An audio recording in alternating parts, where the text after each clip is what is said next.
تعالوا بقى النهارده نغير للاولاد شويه بدل الفينو ونعمل العيش القمر ده. عايزه اقول لكم بجد خطير، هينفع معاكم كمان للسندوتشات، حلو جدا جدا.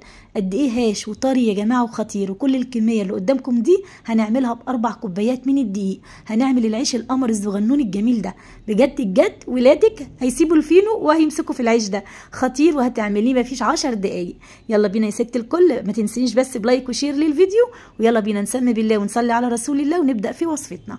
اول حاجه في البوله هنا حطيت 1.25 كوبايه من الميه، عليها معلقه كبيره من الخميره او كيس من الخميره زي ما حضراتكم شفتوا، كمان معلقه صغيره كده هرميه من السكر، ونص معلقه صغيره من الملح، وهحط كمان هنا معلقتين كبار من الزيت، معلقه كبيره كده من الخل علشان الخل طبعا بيبقى محسن للمخبوزات حلو جدا. هنقلب بقى كل المكونات السائله دي في بعض كويس قوي، وهننزل هنا بال4 كوبايات دقيق، ويستحسن يكون الدقيق منخول تمام كده عشان بيدي نتيجه حلوه جدا للمعجنات، وكمان برضو اضمن يعني. وبعد كده هننزل بال4 كوبايات زي ما قلت دقيق. هبدا هنا يعني حوالي كده نص كيلو من الدقيق. هبدا بقى زي ما انتم شايفين، ابدا بقى الم العجينه كده بايدي. واهم حاجه في العيش ده وهو العجن، المخبوزات بالذات بتحب العجن كويس جدا، مش اقل من 7 دقايق عجن. لو انت عندك العجان هتحطيهم في العجان مفيش اي مشكله لمده 5 دقايق كده، تضربي كده في العجان العجينه بتاعتنا دي. طيب انا هنا عشان اشتغل براحتي بقى كده، تنزلي كده بالعجينه بتاعتك بقى على سطح العمل بتاعك على الرخامه يعني، وابدأي بقى بصي في المرحله دي كده يعني تعجني على قد ما تقدري، بصي وتمسكي العجينه كده تحدفيها كده على الرخامه لغايه لما تلاقي الدنيا بصوا بقت شمعه منوره قدامكم كده. خلاص هي كده بدأت كل مدى، احنا ما حطيناش اي نقطه ميه تاني، هي يا دوبك ال4 كوبايات دقيق، يعني نص كيلو من الدقيق خد 1.25 كوبايه من الميه بالظبط. طيب انت هتنزلي بالدقيق، هتحطي الاول 1 كوبايه من الميه وتنزلي بالربع تدريجيا عشان ممكن الدقيق بتاعك يكون ما بيشربش سوائل تمام كده. طيب هي كده العجينه خلاص بقت معانا مطاطيه زي ما انتم شفتوا كده، طريه بتلزق في الايد ولكن كده مش سايله وبتسيب عجينه.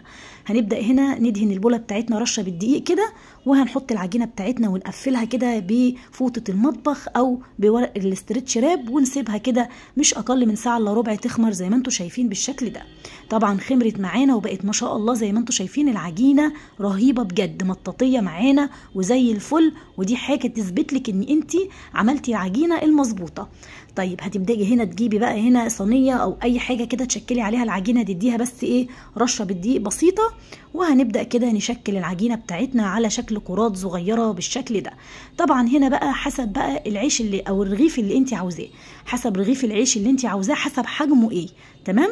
هتبداي تشكلي بالشكل ده. انا هنا عملته اللي هو الحجم الصغنون، يعني تقريبا كده كانت كرة العجين دي كانت تقريبا كده 25 جرام او 30 جرام تمام كده بالشكل ده. هخلص بقى كل تشكيل العجينه بالشكل ده. ما شاء الله النص كيلو دقيق عمل معايا شويه حلوين من العيش زي ما انتم شايفين كده بالشكل ده، جميل جدا جدا، حلو وموفر وتغيير عن الفينو يعني تمام. هبدأ هنا أشكل كل الكمية بالشكل اللي حضراتكم شفتوه ده. وعايزة أقول لكم العيش ده بيكون خطير جدا يا جماعة، بيتباع خصوصا في رمضان في الأفران، واللي عارف الموضوع ده يكتب لي في الكومنتات. بيتباع في الفرن كده، بيحطوا 4 أرغفة كده في كيس ويتجاب في السحور، بيكون جميل جدا، بيكون ملحم كده وحلو غير العيش الشامي اللي هو بتاع المطاعم. هنشتغل بقى في العيش بتاعنا على طول بالشكل ده، يا دوبك بس كده ندي تعفيره بسيطه على الرخامه بتاعتنا او على سطح العمل، وهتبداي كده تاخدي اول كوره شكلتيها عشان تكون ارتاحت معانا شويه، وهنبدا نفردها بالشكل ده طبعا بالمردنه بتاعتك بالطريقه دي او بالنشابه. هتبداي ان انت تفرديها كده بالطريقه دي. احنا عايزين يكون السمك بتاعها بالشكل ده حوالي كده نص سنتي. شايفين الجمال؟ هو ده المقاس اللي انا عاوزاه. زي ما قلت لكم حابين تكون كبيره عن كده براحتكم، حابين تكون صغير عن كده براحتكم، انتوا بقى ايه يعني اختياري لكم حجم العيش. ولكن الاطفال او الاولاد بيحبوا يجيبوا كده العيش الصغنون ده، ويا دوبك بيبقى على قد الساندوتش. طيب هبدأ بقى هنا أشكل بالشكل ده على شكل دواير شوية، وهعمل على شكل كده مطول شوية يعني شبيه للفينو تمام اهو. طبعا عندي هنا صينيه مديها كده عفره دقيق بسيطه جدا او تعفير الدقيق بسيطه جدا. انا هنا كترت الدقيق، وده طبعا ما تعملوهوش لان انا كترت الدقيق في الصينيه. انت هتديها يا دوبك كده بس ايه تعفيره بسيطه من الدقيق، وهتبداي ترصي عليها العيش بالشكل ده. هنا بقى تبداي تشكلي العيش بتاعك زي ما انت عايزاه كله كده على شكل اللي هو العيش الشامي المدور براحتك خالص. انا هعمل شويه كده مطول وشويه من مدور، وبرده بيتحشي بيكون جميل جدا اي حشوه انت عاوزاها وبيكون شبيه للفينو. بجد بجد العجينه عايزه اقول لكم فوق الروعه، خطير جدا يا بنات.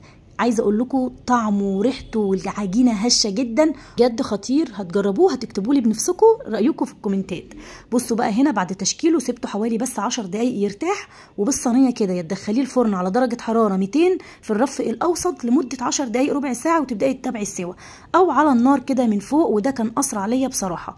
طبعا هنا انا برضو هقول لكم على حاجه ومعلومه، لو لقيتيه خمر معاكي قوي دخليه الفرن، ما تسيبوهوش وتشيليه بايدك عشان تسويه على النار، تمام؟ لاني لو خمر زياده عن اللزوم وجيتي وانت بتشيليه هتلاقي العجينه بدات تهبط معاكي وبدات ان هي تكرمش كده وانت بتشيليها بايديكي، تمام؟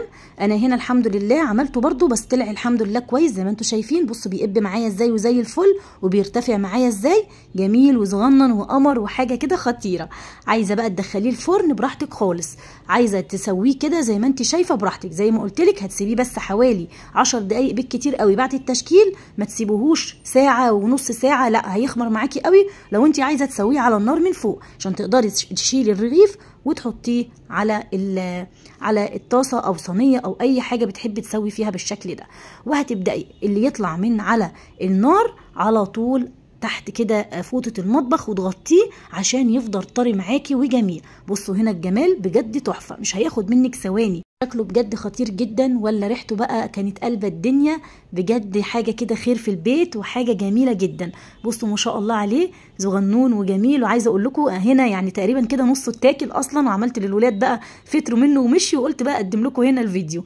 بجد خطير يا جماعه وحاجه كده في منتهى الروعه. ان شاء الله هتجربوه هيعجبكم جدا جدا، بشويه ميه ودقيق، ما تكلفناش ولا بيض ولا لبن ولا حاجه، ومعلقتين من الزيت. عايزه اقول لكم بجد هتاكلوا اجمل والذ عيش. بالله عليكم ما تنسوش بقى لايك وشير للفيديو. مع السلامه.